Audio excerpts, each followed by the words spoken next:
everyone. You are now watching the first part of my video series on how to play Dai Shogi, a large variant of shogi, also known as Japanese chess. In this first video, I shall introduce the basics of the game.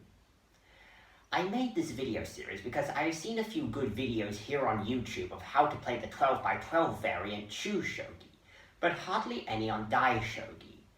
So I figured, why not do one myself? I don't really have much else to say, so I say we get right into it. Before we begin, I have some advice. I would recommend having already learned how to play Chu Shogi, because that will make the rules of Dai Shogi much easier to remember, since Chu is a derivative of Dai. Now then, enough rambling. I say we get into the basic rules of the game. Here I have the pieces laid out in the game's initial setup. As I already stated, Dai Shogi is a large variant of shogi. It is played on a 15x15 board, as opposed to the 9x9 board of standard shogi, or the 12x12 board of Chu Shogi. The game itself is similar to both standard and Chu Shogi in its rules and gameplay. The basic objective of the game is for the player to capture the enemy's king, and if they have obtained one, the crown prince, which acts as a second king. More on the crown prince later. The players are each given an army of pieces with differing movements, and they will move one piece per turn in pursuit of the goal of capturing the enemy king.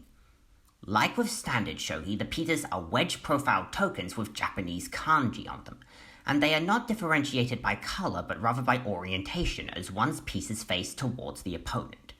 Normally, pieces cannot move over squares occupied by a friendly piece, but they can move into squares occupied by an enemy piece, which will capture said enemy piece. Unlike standard shogi, but like Chu Shogi, in Dai Shogi there are no drops. If a piece is captured in Dai Shogi, it is out of play for the rest of the game. Like with other shogi variants, almost all of the pieces in Dai Shogi have the optional ability to promote when they reach enemy territory. More on promotion later. Each player is given 65 pieces of 29 different types, which is a lot compared to, say, the 8 piece types of standard shogi. These pieces are, from most to least important, 1 king, 1 lion, 1 free king, 2 dragon kings, 2 dragon horses, 2 rooks, 2 bishops, 1 kirin, 1 phoenix, 2 violent oxen, 2 flying dragons, 1 drunk elephant, 2 blind tigers, 2 ferocious leopards, 2 gold generals, 2 silver generals, 2 copper generals, 2 angry boars, 2 cat swords, 2 vertical movers, 2 side movers, 2 reverse chariots, 2 lances,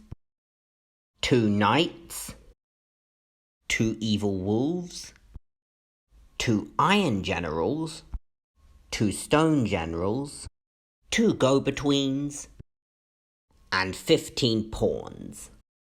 Once more, here is the initial setup of Dai Shogi. As you can see, it's quite similar to the starting setup of Chu Shogi. 2 go-betweens sit at the front of the array, then a line of pawns, then the army's main troops in the 1st through 4th ranks, and the king sitting at the center of the 1st rank. That's all for part 1. In part 2, we'll explore how the pieces move.